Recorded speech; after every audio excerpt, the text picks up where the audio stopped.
It was the kind of night that feels like the whole world is angry. Rain slammed against the windows as Charles drove faster and faster, his face hard, his jaw locked tight. I sat there quiet, hoping if I stayed still enough, the storm inside that car might calm down. But it did not. It only grew heavier, like the sky outside had fallen right into our marriage. He had been silent for miles. Then, out of nowhere, he said, "You always find a way to ruin everything, Lillian." His voice was flat, not sharp, not loud, just cold. I turned to look at him, but his eyes stayed fixed on the road, lights from passing cars flashing across his face like fire. "Charles, please," I said, my voice shaking. "Can we not do this tonight?" He snorted, a sound full of disgust. "Do what? Talk about how unhappy you are again? How I am the problem? You always turn yourself into the victim, Lillian." I felt the sting of tears rising, but I swallowed them down. "I am just asking you to slow down. You are scaring me." He did not slow down. In fact, he pressed the pedal harder, and the car jolted forward. Then, just as suddenly, he jerked it over to the shoulder and slammed on the brakes. The rain hit harder against the glass. The wipers squealed as they swept back and forth, fighting to keep up. He turned to me, eyes empty, and said quietly, "Get out." I thought he was joking. "Charles, what do you mean? Out here? It's pouring." He leaned in closer, the muscles in his neck twitching. "You heard me. Get out of my car." I shook my head, half laughing, half terrified. "You can't be serious. You're just angry. Please, just then walk home." He snapped. "Since you always say you do not need me, go prove it." The words hit harder than the rain. I sat frozen for a second, my hand on the door handle, praying he would stop me, apologize, say something to soften it. But he did not. He reached across, opened my door himself, and pushed it wide. Cold air rushed in, wet and sharp against my face. My heart started beating so fast I could hardly breathe. I stepped out, clutching my sweater. "Charles, please. I don't have my phone. My purse is in the back seat. Just..." But the engine roared, and he pulled the door shut. The tires splashed through the puddles as he drove away, red taillights shrinking into the storm until they were gone completely. The silence after the engine faded was louder than his shouting. I just stood there on the side of the road, rain running down my hair, soaking through my clothes. The street was nearly empty, only one flickering street light and an old bus stop sign, half hidden by weeds. My shoes were already heavy with water for a long time. I could not move. I kept waiting for him to turn back, to realize what he had done. But he never came. I finally walked under the small metal roof of the bus stop, hugging myself for warmth. The cold crept into my bones. I thought about everything, how we used to laugh, how we used to pray together before bed, how that man had slowly turned into a stranger sitting beside me.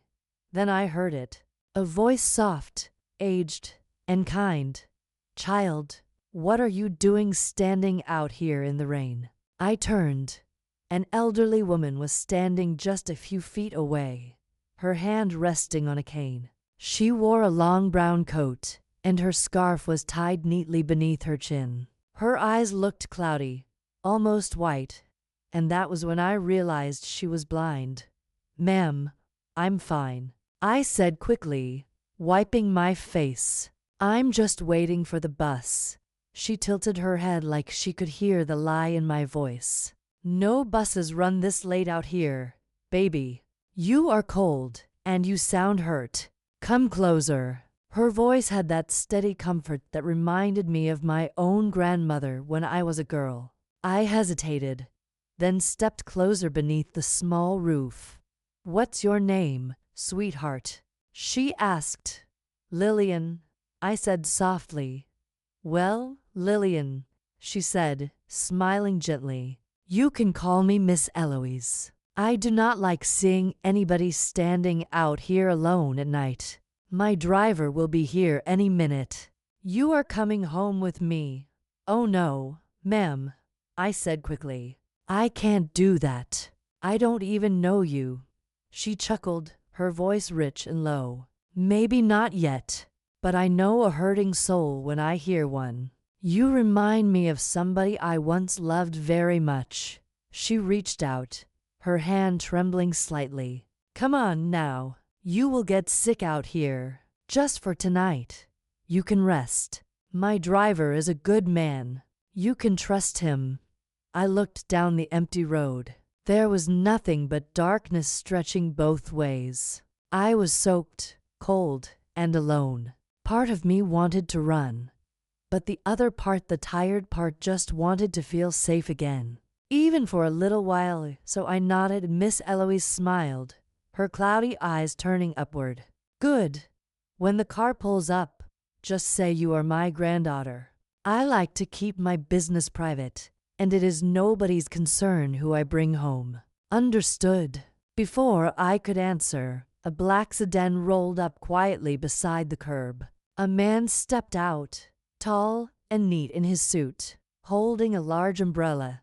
Evening, Miss Eloise, he said kindly. You ready to head home? She nodded and gestured toward me. This is my granddaughter, Lillian. She came to visit and got herself caught in the rain. Let's get her home before she freezes. He nodded, opening the back door for us. I slid into the car, the warmth wrapping around me like a blanket. The smell of leather and cedar filled the air. Miss Eloise settled in beside me, and soon the car began to move. We drove in silence for several minutes. The city lights faded, replaced by wide lawns and tall trees. My mind was spinning. Who was this woman? Why was she helping me? Finally, the car turned down a long driveway lined with lamps. When it stopped, I saw a grand brick home that looked like something out of a magazine, all windows glowing softly. Through the rain, Miss Eloise smiled toward me. Here we are, child. Come inside before you catch your death. Inside, the air was warm and smelled faintly of lemon polish and baked bread. A woman in a white apron hurried forward. Miss Eloise, you were not supposed to go out in this weather. I had to, she replied. I found someone who needed me. The woman gave me a curious look, but said nothing as she helped me out of my wet coat. Miss Eloise guided me toward a large living room filled with old photographs and shelves of books. She lowered herself into a soft armchair and motioned for me to sit across from her. Now, she said, you do not have to tell me everything tonight, but you can if you need to. I looked down at my trembling hands. My husband, I whispered. He left me, right on the side of the road. Her face softened, though she said nothing. She just nodded, as if she already knew that pain. Tears filled my eyes. I have nowhere to go. I do not even know why I'm here. She reached out her wrinkled hand and placed it gently over mine. You are here because you were meant to be. Sometimes, God hides angels in strange places, Lillian. You might not see his plan tonight, but you will. The warmth in her voice broke something open inside me. For the first time that night, I let myself cry. And when the tears finally stopped, Miss Eloise said quietly, Rest now, child. Tomorrow has its own answers. As I lay in the soft bed she had given me, staring up at the ceiling, that peace she spoke of started to drift over me. But somewhere deep inside, I felt a strange unease I could not name, like this woman had not just found me by accident. And that thought stayed with me long after the rain stopped. When I opened my eyes, for a second, I thought I was home. The sheets were soft, The air smelled of lavender, too gentle, too clean to be real. Then I saw my rain-soaked dress hanging over the chair, and it all came rushing back. The storm, the shouting, the car door slamming shut. I wasn't home. I was in a stranger's house, and I didn't know why she'd been waiting for me. The morning light spilled across the room like warm honey. It was quiet, too quiet, the kind that made your thoughts echo. My head throbbed lightly from the night before, the sound of Charles's voice still replaying in my mind. On the nightstand sat a tray, toast, tea, and a folded napkin, edges ironed crisp. Someone had even left a robe for me at the foot of the bed. I ran my hand across it, soft cotton, faintly perfumed with lilac. I didn't remember telling anyone that lilac was my favorite scent. A gentle knock startled me. "Come in," I said, my voice dry. The same woman from last night, the one in the apron, stepped inside, carrying a stack of towels. Her smile was kind but careful, like she'd practiced it. "Good morning, ma'am," she said softly. "Miss Eloise asked me to check on you. Breakfast's ready whenever you feel up to it." I nodded. "Thank you. And your name again?" "Clara," she replied. "You rest easy now. Bathroom's right through there." When she left, I stood in front of the mirror. The woman staring back at me looked unfamiliar. Eyes puffy, face pale, hair limp from the rain. 30 years married, and I looked like a stranger even to myself. Downstairs, the house was brighter. Morning light poured through high windows, catching the dust in golden streaks. Miss Eloise sat at a round table by a bay window, a porcelain teacup resting between her fingers. Her posture was straight, regal even. "Morning, child," she said before I could speak. Her voice was smooth, knowing. "Sleep well?" I hesitated. "Yes, ma'am. Thank you for everything." "You can thank me by eating," she said with a faint smile. "You look like you haven't had a proper meal in days." The table was set beautifully. Eggs, biscuits, fresh fruit. Everything looked too perfect, like a magazine spread. I took a sip of the tea and froze. It was already sweetened, just the way I liked it. But I hadn't told anyone that.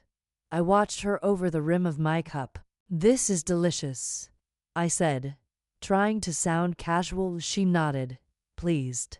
"Clara makes a fine breakfast. Sit, child. You need strength to think clearly." For a while, we ate in silence. The clock ticked softly on the wall. Then she spoke again. "You don't have to tell me what happened," she said. Her blind eyes turned slightly toward me. "But I can hear it in your voice. The way pain sits heavy in your words." I looked down, the lump in my throat rising again. I don't understand how he could just leave me like that. 30 years, and he just left me there, like I was nothing. Her voice was calm, almost musical. "Sometimes people harden their hearts until they can't see goodness anymore. When that happens, they lose everything worth keeping." Something about her tone, the way she spoke as if she'd seen it all, made my chest ache. I wanted to believe her. "I don't even have my purse," I whispered. "No phone, no wallet. I feel like a ghost." "You're not a ghost, child," she said. "You're a woman being given a chance to start again, whether you wanted it or not." Her words landed deep, heavy but kind. I nodded slowly, staring at the old photographs hanging behind her, families dressed in Sunday best, children laughing in black and white. In one picture, a younger Eloise stood beside a tall man in uniform. She looked proud, radiant. "Your home is beautiful," I said softly. "Thank you," she replied. "It's old, but it's kept me company." "Do you live here alone?" "For many years now," she said. My husband's been gone some time. My daughter too. I'm sorry. Don't be, she said simply.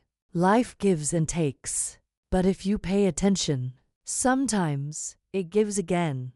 The fire popped in the next room, and the silence between us grew heavier after breakfast. She invited me to sit with her in the parlor. The air smelled of old books and lemon polish. She rested in her chair with her cane nearby, fingers folded neatly in her lap. So, she said softly, tell me about yourself, Lillian. You sound like a woman with stories. I gave a small laugh. I used to teach history back in Atlanta. Retired a few years ago. My husband, Charles, worked in real estate. We raised 2 kids. One in North Carolina, one in Houston. Do they know what happened? I shook my head. Not yet. I didn't want to worry them until I figured things out. That's a mother's way, she said, always shielding others, even when she's the one bleeding. Her words hit too close. I nodded, unable to speak. Outside, the rain had stopped. The house felt still, but not empty, more like it was waiting. Miss Eloise, I said finally, can I ask you something? Of course, child. Why did you help me? You didn't even know me. She smiled faintly, the corners of her lips trembling. Because once, long ago, someone helped me when I had nowhere to go. I never forgot how that felt. Her tone was kind, but there was something else in it too, something almost rehearsed. You can stay here as long as you need, she continued. No one will bother you. This house was built for peace. That night, I walked through the garden out back. The earth still smelled of rain and magnolias. The silence was peaceful, almost too peaceful. I thought of Charles again, of his eyes when he turned away from me. And I thought of Eloise's voice, calm and certain, as if she already knew the end of my story. When I came back inside, she was sitting by the window, hands folded neatly in her lap.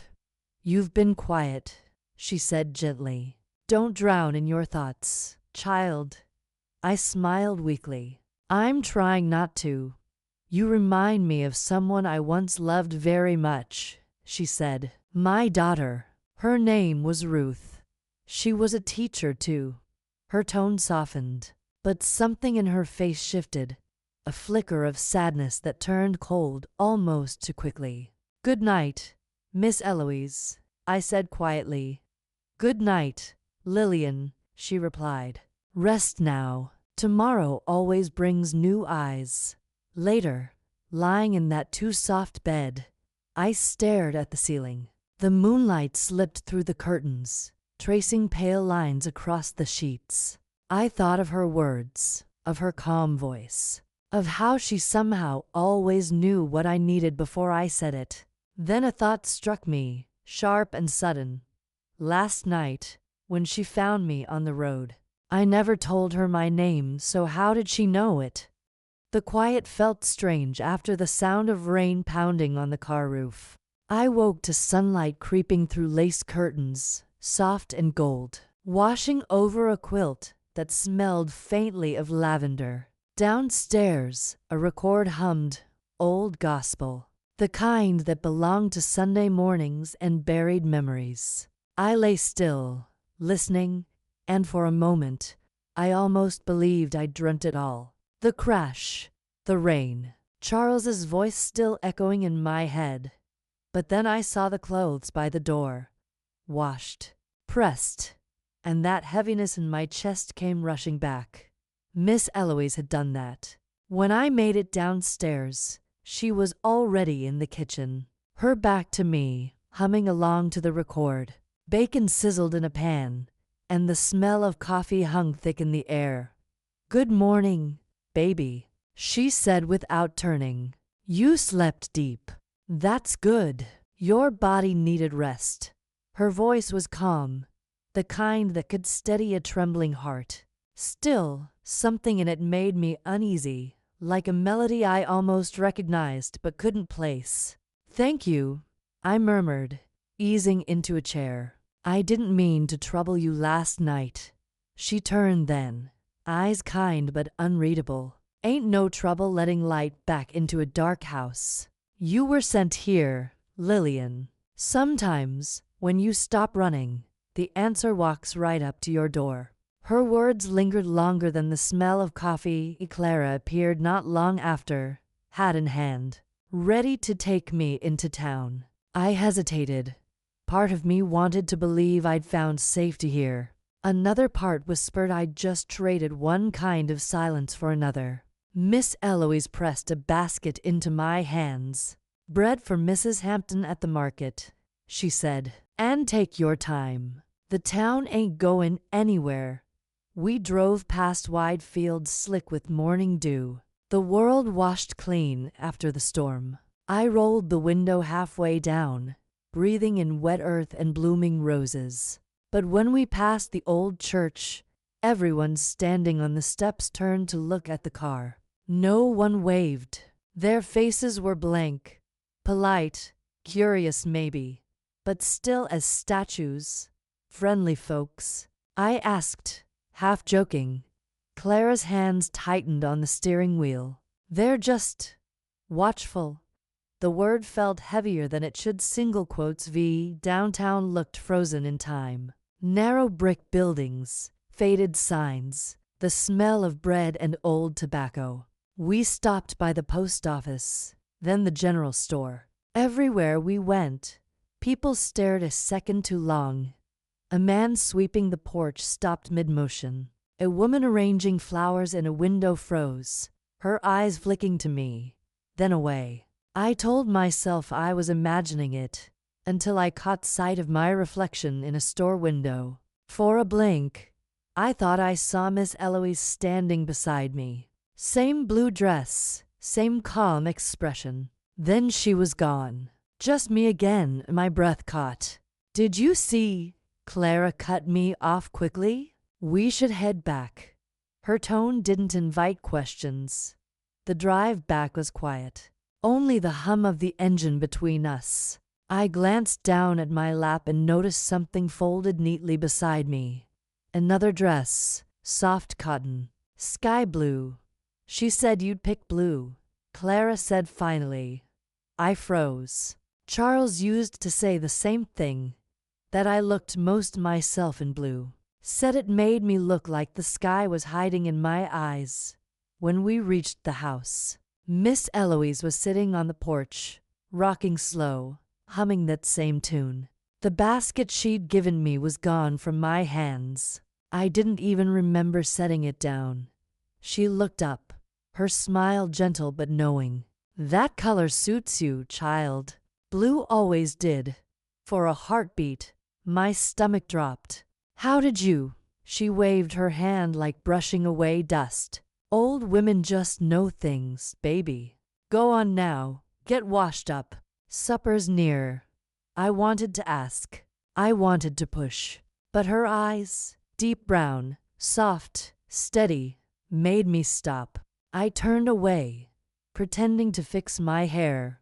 Inside, the air was thick with stew and something else. Something sweet, like burning sugar. I wandered through the hallway, my fingers grazing old family portraits. Every face was smiling, except one, a woman in the far right frame, standing in the same spot by the garden where I'd seen movement the night before. Her eyes were dark, and something about her smile, too patient, too knowing, made my throat go dry.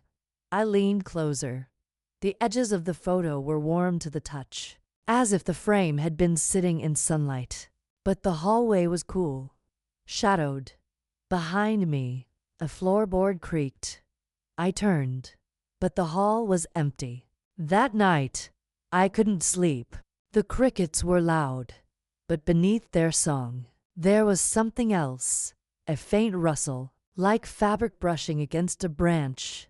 I got up, crossed to the window, and looked out toward the garden. The roses swayed gently, their petals catching the moonlight. And for a heartbeat, just one heartbeat, I thought I saw someone standing there, not moving, just watching. The night air pressed against the glass like a held breath. I blinked, and the figure was gone, still. I couldn't shake the feeling that whoever, whatever, had been there, wasn't a stranger to this house. And somehow, Miss Eloise already knew. I closed the curtains tight, but it didn't help. The image of that blue dress in the morning light stayed burned behind my eyelids, like a promise and a warning both. When I finally drifted into sleep, I dreamed of water again. But this time, it wasn't rain, it was the sound of someone humming. Soft, familiar, calling my name.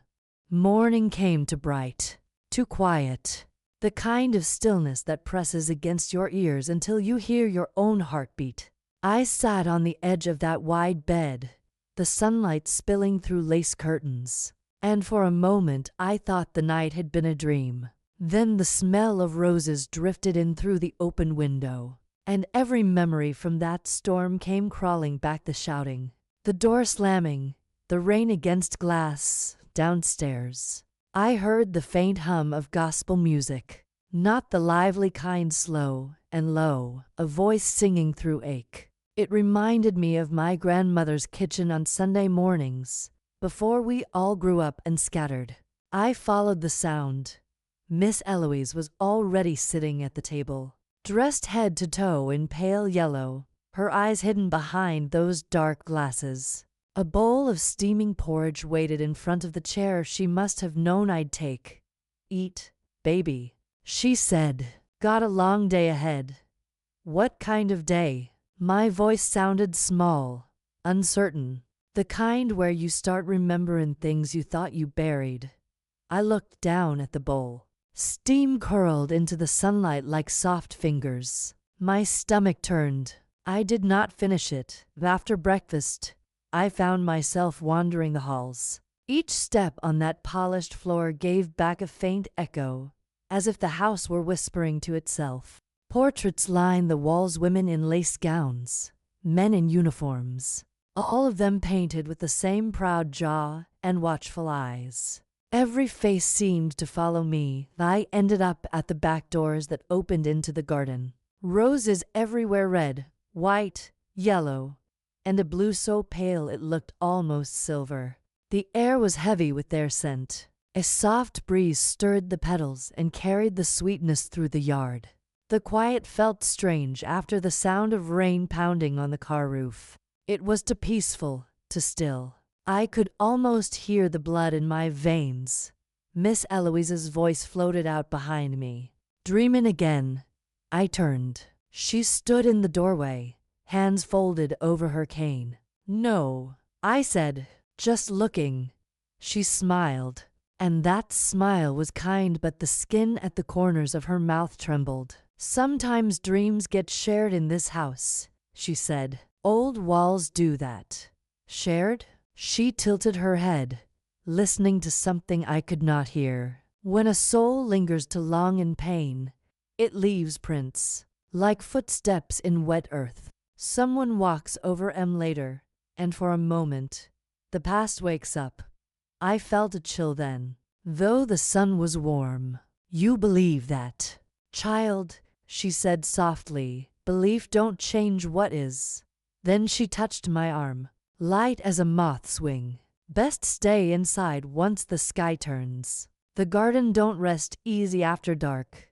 Her words stayed with me all day. By late afternoon, I grew restless and asked Clara if I might ride with her into town. She hesitated, wringing her hands in her apron. "Miss Eloise says you shouldn't be going off yet. I only need a few things. A little air." Her eyes flicked toward the garden door. "Just be back for sundown." We rode through town in near silence. Folks on the church steps turned to watch as the car passed. None waved. A child pointed, and a woman pulled him close. I tried not to notice, but when we stopped at the grocer's window, I caught my reflection in the glass sand for one heartbeat. I saw Miss Eloise sitting beside me in the passenger seat. When I turned, the space was empty. The ride back felt longer. That evening, as the first shadows stretched across the floor, I stood before the tall mirror in my room. I wanted to change out of the borrowed blue dress. My hand brushed the fabric, and for a moment the mirror shimmered, as if someone had drawn breath on the inside of the glass. Then the garden appeared behind my reflection. The roses were swaying, though no wind touched them. Beyond the hedge, a lake I had never seen lay still as metal. On its surface, a woman in the same blue dress was standing barefoot, looking straight at me.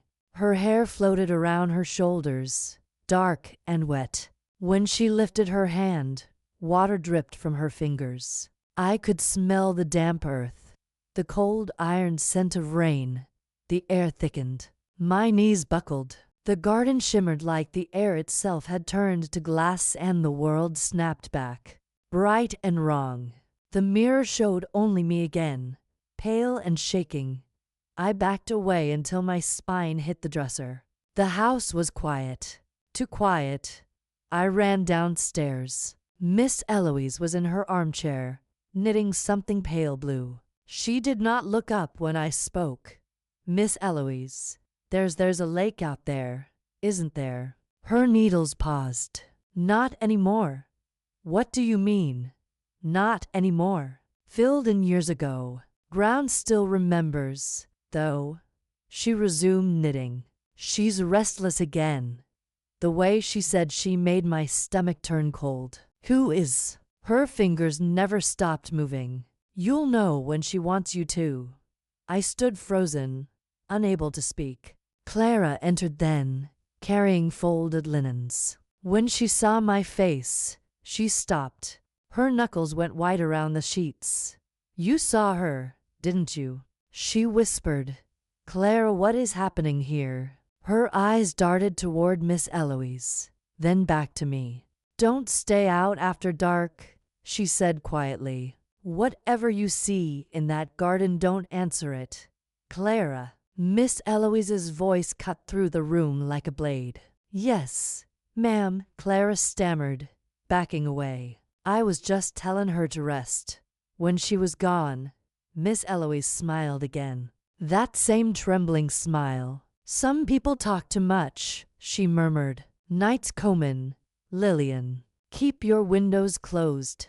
I nodded, though my heart thudded like a drum.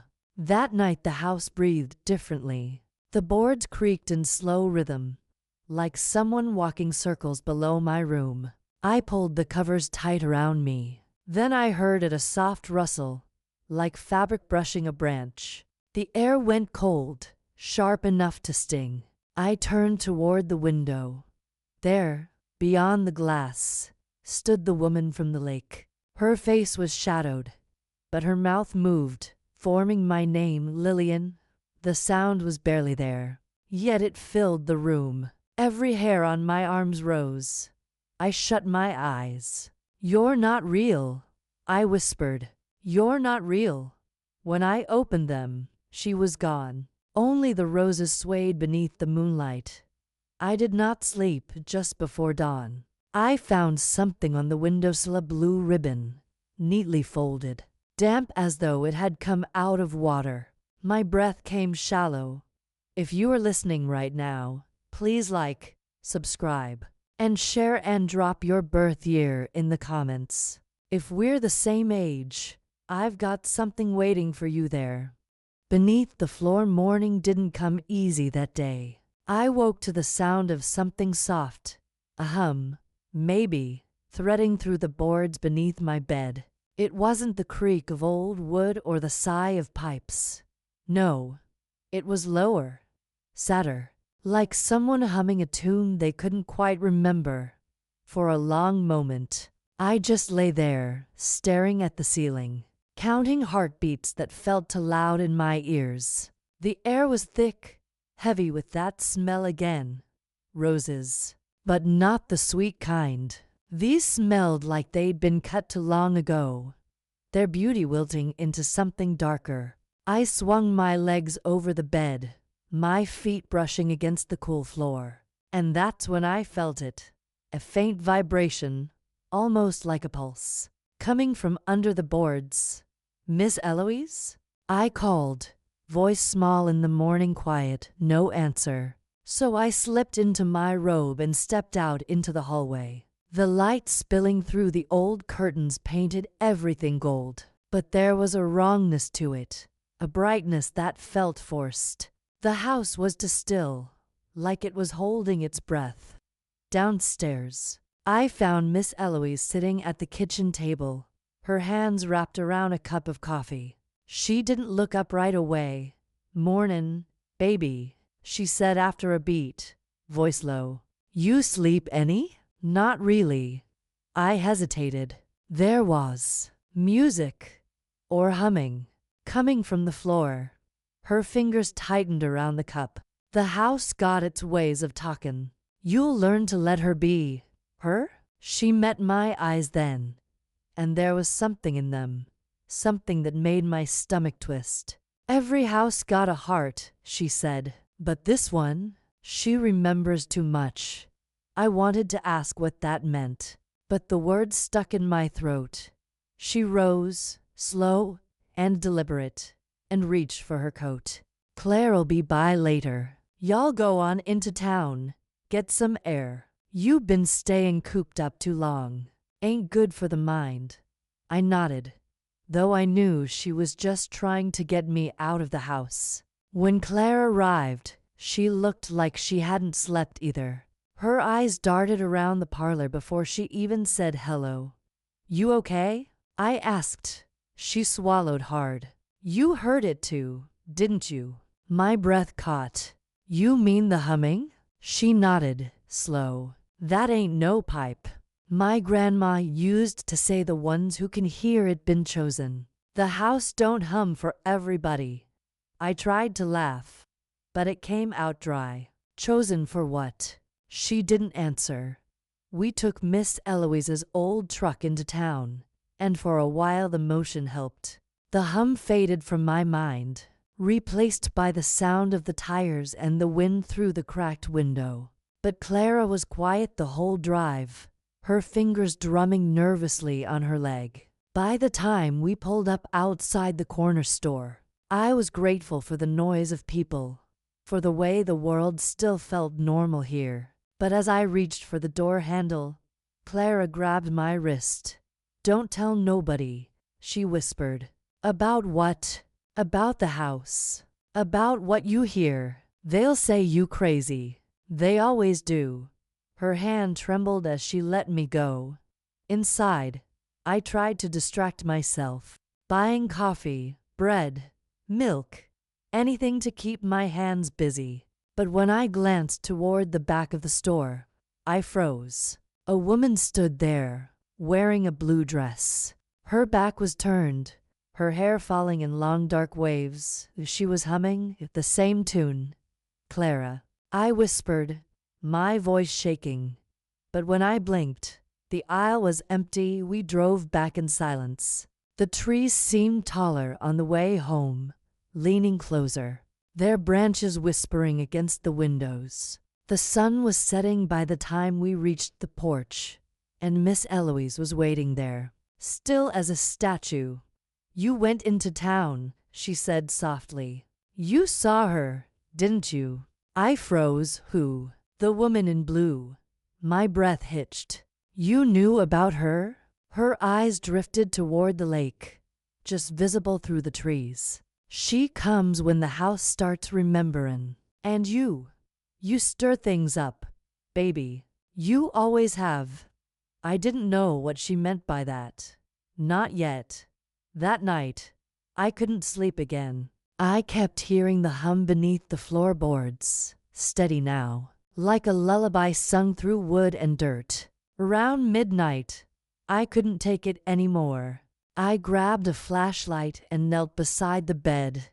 The boards were old, worn smooth by time. My fingers traced the edges until one of them shifted slightly under pressure. I froze, then lifted it, Beneath, the earth was damp.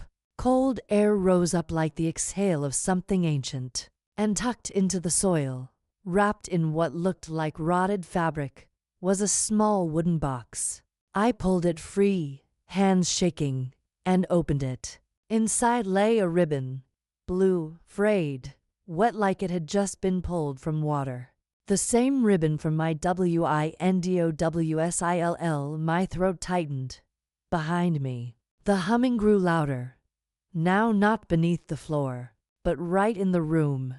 I turned slowly, and there she was, the woman in blue, standing by the door, her face half-shadowed, eyes hollow but somehow knowing. Her lips moved, whispering something I couldn't hear. Then, just as suddenly, she was gone. The house went silent. I stayed frozen until dawn cracked through the curtains. Then, trembling, I climbed back into bed, clutching that wet ribbon against my chest. But as I drifted between exhaustion and fear, a voice whispered, not from the house this time, but inside my own mind.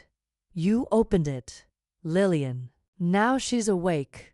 My breath caught, and somewhere beneath me, faint but certain, the floorboards answered with one long, slow creak, like something shifting beneath the earth. If you're still listening right now, don't move, because I swear, I just heard her humming again. By the time morning light touched the curtains, I was already awake, sitting upright in bed, staring at that patch of floor where I'd found the box. My fingers still smelled faintly of dirt and roses. I hadn't slept, not a single second. Every time I closed my eyes, I saw her, that woman in blue, standing by the door, her mouth moving like she was trying to speak through water. The house was too quiet again. Not peaceful quiet, the other kind, the kind that listens. I slipped out of bed, moving slow, careful, like I was walking through somebody else's dream. When I opened the door, the hallway breathed out a faint chill. I could almost hear the house sigh downstairs. The smell of coffee lingered. But Miss Eloise wasn't in the kitchen. Her cup sat half full on the table, cold now. Steam still clung to the window, though, like she'd been there not long ago. Miss Eloise? I called softly. Nothing. The floor creaked behind me, and I spun around. But it was only Clara, standing in the doorway, eyes puffy and tired. You didn't sleep either, she said. I shook my head. She came back last night. Clara froze. The woman? Yes. She was in my room. Clara stepped closer, whispering. What did she do? She didn't touch me. She just looked at me. And then she was gone. Clara's gaze darted toward the parlor. Miss Eloise said not to go in there today. That made my stomach twist. Why? She said the air ain't settled yet. I didn't understand what that meant, but my feet moved anyway, leading me toward the parlor like something inside the house had taken hold of me. Clara grabbed my arm, but I slipped free. The parlor door was slightly ajar. A draft whispered through it, carrying the faint scent of dust and, again, roses. I pushed the door open. Light filtered in through the lace curtains, catching on the old piano in the corner, the grandfather clock that hadn't ticked in years, and the portraits on the wall. I'd walked by them a dozen times, but today something looked different. The largest portrait, the one hanging above the fireplace, was new. Or maybe it had always been there and I was just now seeing it. Clearly dotted showed a woman in a blue dress, standing by the lake. The background shimmered faintly under the morning light. Her eyes were almost alive. Clara whispered, "That wasn't there yesterday." I nodded, my throat tight. She's watching. Before I could step closer, Miss Eloise's voice cut through the stillness. "Don't touch it. We both turned. She stood in the doorway, face pale but steady. "Miss Eloise, what is that?" I asked. Her hands trembled slightly as she smoothed her apron. "That's her portrait. Been buried in the attic for years. I don't know how it got down here." Clara backed away. "You mean the woman in blue?" Eloise nodded slowly. "Evangeline, my grandmother's sister." The name rolled heavy through the room.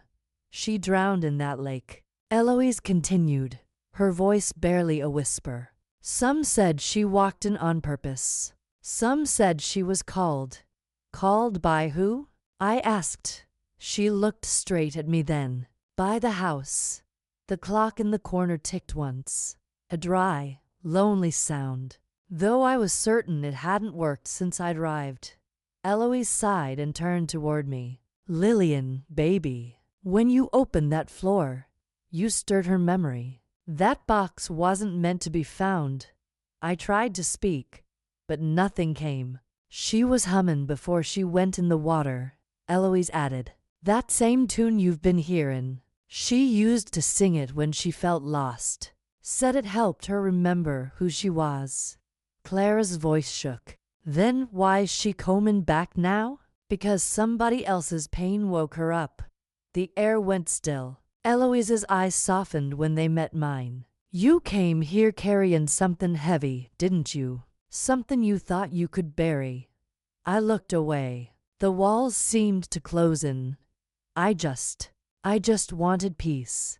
"Peace don't come easy in this house," Eloise murmured. "It remembers grief like perfume." Then, all at once, the light flickered. The piano keys clinked, a single note, soft like a sigh. The clock chimed twice, though its hands didn't move. And then, the portrait smiled. Clara gasped and stumbled back. The painted lips of Evangeline curved slightly, almost tenderly. I felt cold all over. She's trying to tell us something." Eloise's voice was steady now. "She always does. But you have to listen careful, not with your ears." The room went darker, like clouds had swallowed the sun outside. I could hear the faintest hum again, rising up through the floorboards. Same as before, but closer now. Louder. Eloise stepped forward, eyes wide, and whispered a prayer under her breath. Then, from somewhere beneath the floor, came a knock, 3 times. Slow, hollow. Clara screamed. I grabbed her hand, but Eloise didn't move. She just whispered, "She's not angry yet. She's lonely." The words made my skin crawl. When the humming stopped, we stood there for what felt like forever, listening to the silence. The smell of roses thickened until I could almost taste it. Finally, Eloise turned to me. "You need to leave this room now. Both of you." Clara didn't wait. She ran. But I couldn't.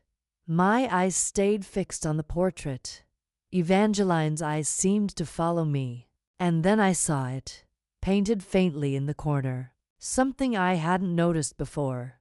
Another figure, standing behind her. A woman in white. My breath caught in my throat. I blinked once, and she was gone from the painting. But her reflection was in the glass of the frame, standing right behind me. I turned fast, and saw nothing. Just the empty parlor and the scent of roses fading. That night, I slept in the guest room with Clara. We didn't talk, didn't move. The hum never came back.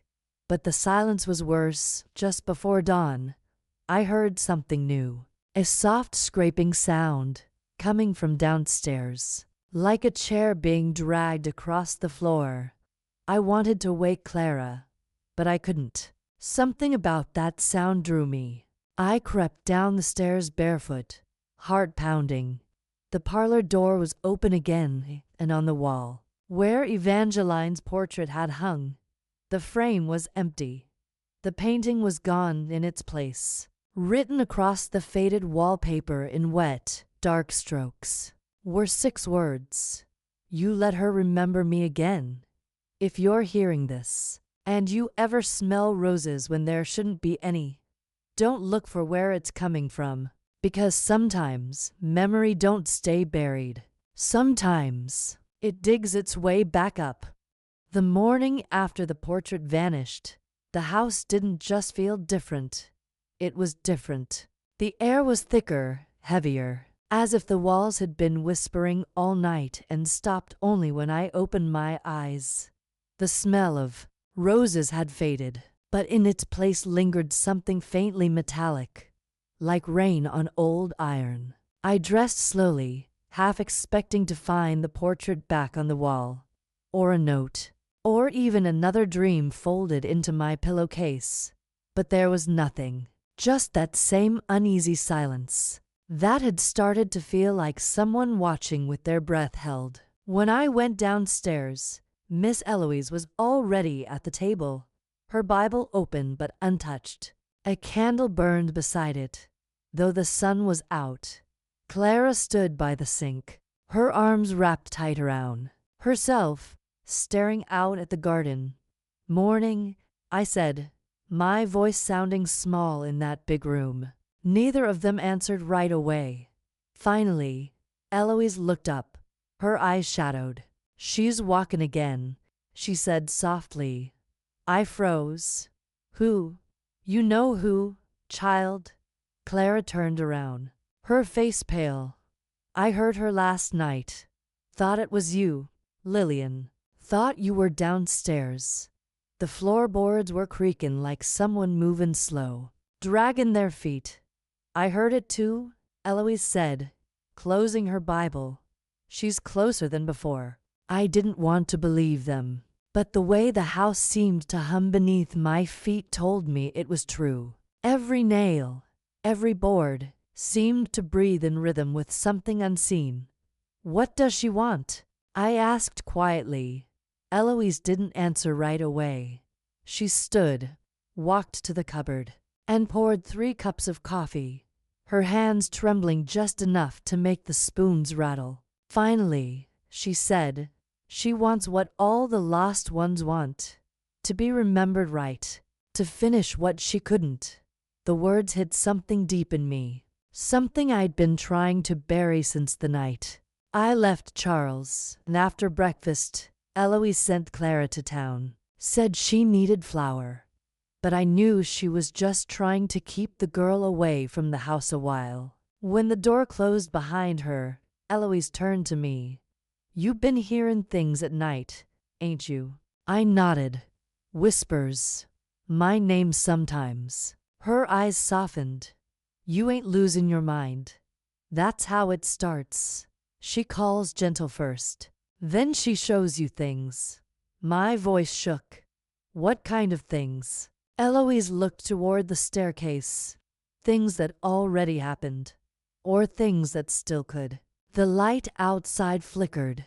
A cloud passed over the sun, dimming the whole kitchen. That's when I saw it. The small, narrow door tucked beneath the staircase. I'd never noticed it before. It was painted the same color as the wall, nearly invisible unless the light hit just right. "What's that?"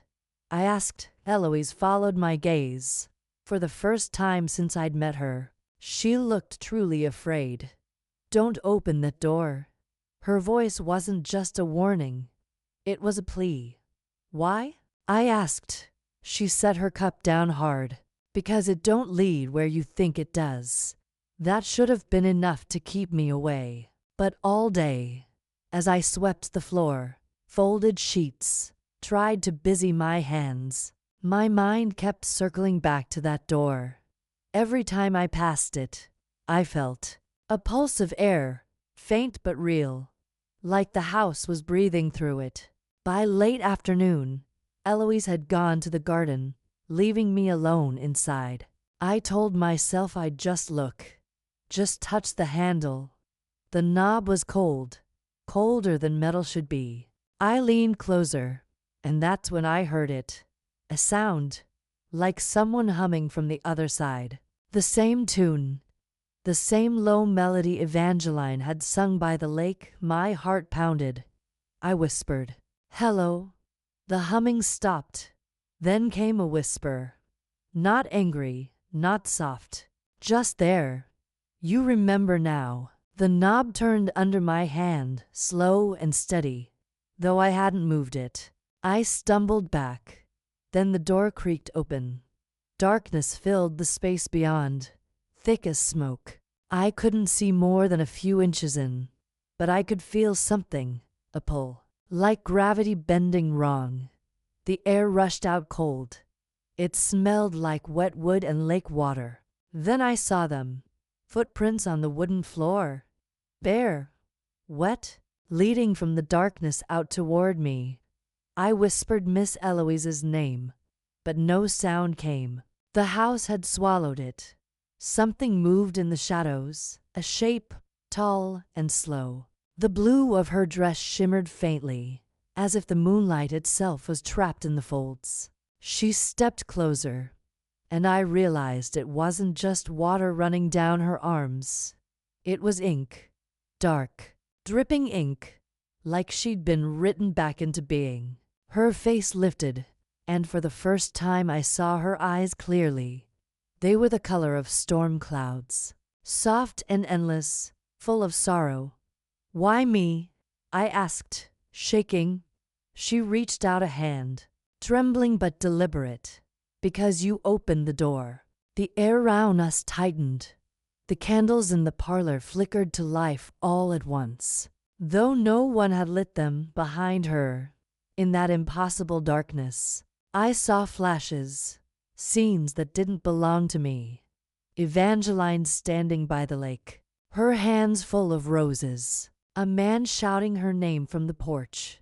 Then, a scream, a splash, silence. The visions faded, and she stepped closer. "Tell her I didn't mean to go," she whispered. "Tell her I only wanted to forget." Her hand brushed my cheek, ice cold, but gentle. Then, just as suddenly, she stepped back into the dark. The door slammed shut, shaking the wall. I stood there, heart pounding, staring at the door. When Eloise came back in, she saw my face and knew. "You opened it," she said quietly. I nodded, tears slipping down my cheeks. She said she didn't mean to go. She just wanted to forget. Eloise's eyes glistened. "That's what grief does. It makes you believe forgetting will save you, but it just keeps you haunting yourself." I looked at the door again. "What happens now?" "She's awake now," Eloise said, voice low. "And once a spirit starts rememberin', you can't send her back, only guide her home." "How?" Eloise turned toward the parlor. "You'll know when she shows you, but you better pray she shows you gentle." That night, I lay in bed listening to the house breathe. The hum came and went, weaving through the walls like wind. Somewhere beneath the stairs, I thought I heard the door creak open again. And this time, instead of roses, the air carried the scent of rain and something else. Smoke. If you're listening right now, and you ever find a door in a house that wasn't there before, don't open it, no matter how soft the voice calling your name sounds. Because once you answer, some things start following you back. The night after the smoke came, I barely slept. Every time my eyes closed, I saw that door under the stairs breathing like a living thing. When I finally did drift off, it wasn't sleep that took me. It was something else in the dream. The house was burning, not wild and raging, but steady, like a fire that knew what it was doing. The roses outside glowed red as embers, their petals curling, their stems still green. And in the middle of it all stood Evangeline, her dress the same ghostly blue, untouched by the flames. She didn't look at me. She looked through me. And in her hand, she held something, a small silver locket, blackened by soot. When I woke, my heart was hammering. The room smelled faintly of smoke, just like before. I sat up and saw it. On the nightstand beside me. The locket. I stared at it for a long time, afraid to touch it. It was warm, like it had been lying in the sun. But there was no sunlight in that room. Miss Eloise was in the garden when I found her, pruning roses that didn't need pruning. Her hands shook slightly, and there were dark circles under her eyes. "You didn't sleep," I said. She smiled, but it didn't reach her eyes. "Sleep don't come easy when the house starts rememberin'."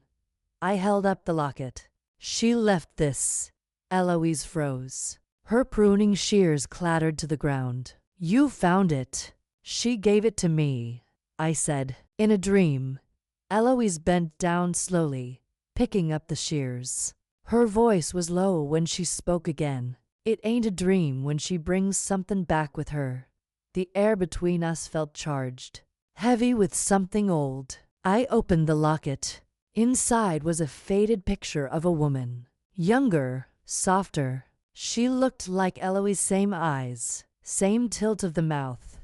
"Is this you?" I whispered. Eloise's lips trembled. That was her mama, my sister, Ruth. I looked up, stunned. "Then Evangeline? She's my niece." Her voice broke. "Was my niece."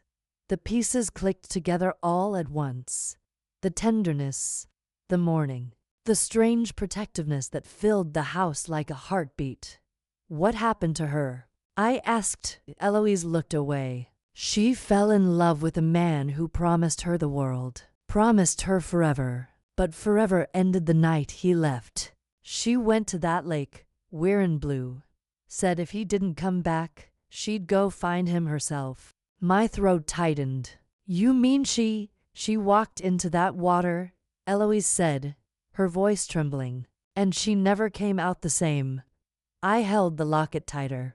"Then why is she here?" Eloise stared at the roses. "Because she never left. Because grief don't always drown. Sometimes it just learns to float."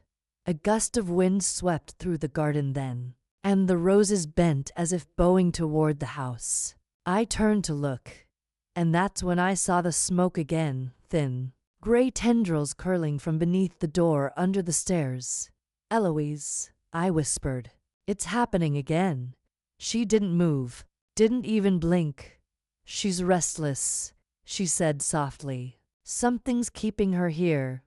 I felt it too, a pull, deep in my chest, like a string running from the locket in my hand down through the floorboards. I went back inside before Eloise could stop me.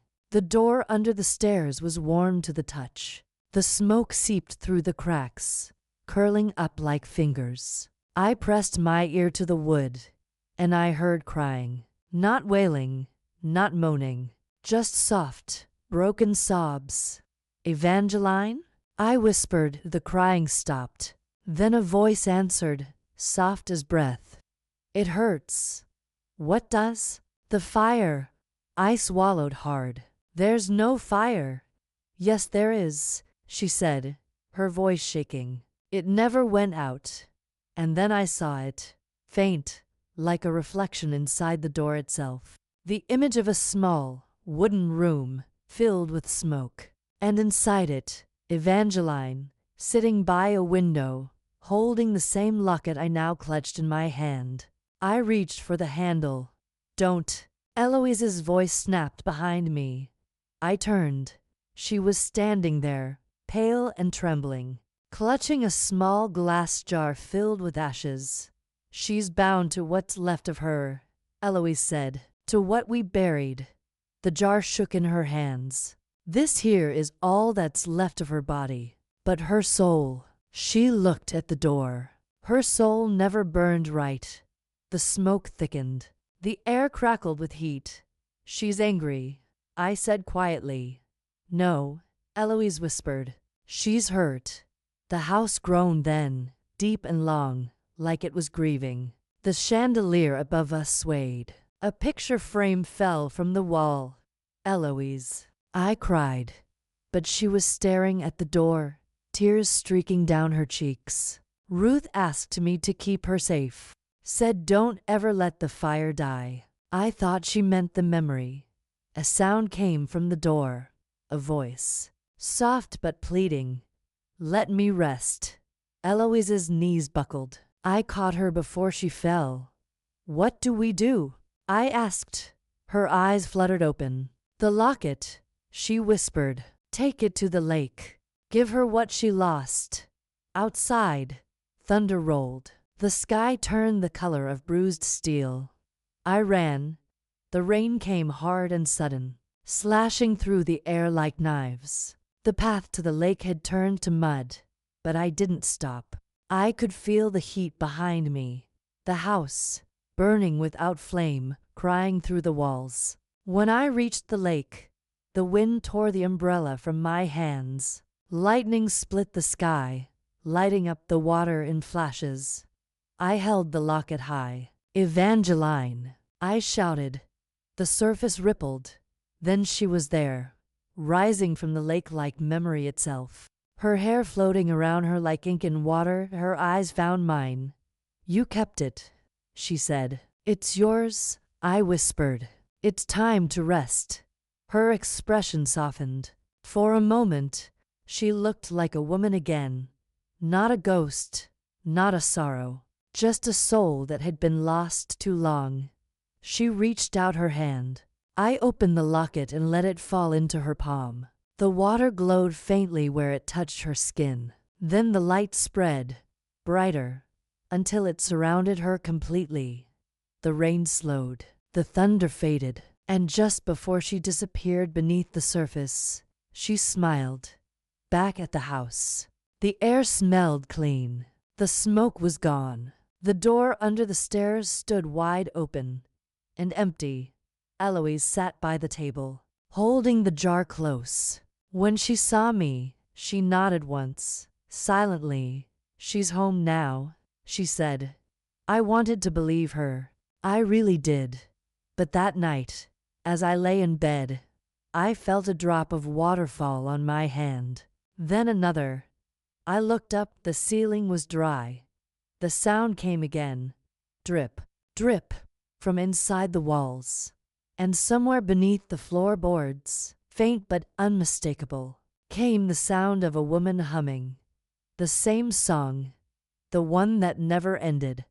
4 weeks after that night at the lake, I tried to tell myself it was over. I tried to believe that Evangeline had finally found peace. The air was clearer, the house quieter, and Miss Eloise even smiled sometimes while tending her roses. But the thing about peace? It never lasts long when the past ain't finished speaking. The humming started again 3 nights later. At first, I thought it was the pipes. That soft, low tune seemed to breathe through the walls, drifting in and out with the wind. But every time I turned toward it, it stopped, like it was listening too. On the 4th night, I couldn't take it anymore. I went downstairs barefoot, my robe wrapped tight around me. The air had that stillness again, like the whole house was holding its breath. And there it was, the song coming from beneath the floorboards in the living room.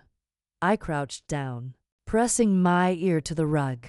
The melody was faint but clear, soft and trembling like someone humming to a baby. It wasn't sad this time. It was something else, something that sounded like relief. The next morning, I found Miss Eloise sitting at the kitchen table, sipping her coffee. She looked tired but peaceful, her silver hair pulled back, her robe the color of ash. She's still here, I said quietly. Eloise didn't even flinch. I know. You said she was at rest. I said she was home, she replied, her voice low. Sometimes home ain't where you expect it to be. She reached across the table and took my hand. Her skin was cold. Don't be afraid. That song, it means she's settling. She's finally remembering how to be gentle again. Gentle? I asked. After all that, Eloise smiled faintly. Even broken hearts remember love before they remember pain. That day, I tried to go about my business. Cleaned the house, changed the linens, swept the porch. But no matter what I did, the tune followed me. Sometimes it came from the walls, sometimes the ceiling, sometimes from right behind me. By sundown, I was done pretending I wasn't scared. Eloise, I said as she lit the evening candles. What if she doesn't want to leave? She stared into the flame. Then maybe she ain't supposed to. Something in her tone made my stomach twist. What do you mean? Eloise turned to me. This house was built on blood and promises. My sister, Ruth, she made me swear I'd keep this place alive no matter what. That the fire wouldn't die, that the walls would remember her child. And I did. I kept the fire. I kept the memory. Maybe that's why Evangeline couldn't cross. I shivered. You think she's bound to you? I think she's bound to what's left of us both, Eloise whispered. That night, the wind came hard off the lake again, rattling the windows. The humming grew louder, stronger, almost joyful. It filled every corner of the house like a heartbeat. I couldn't sleep, so I went downstairs once more. The living room glowed faintly, not from the candles. They had burned out hours ago, but from the cracks in the floorboards.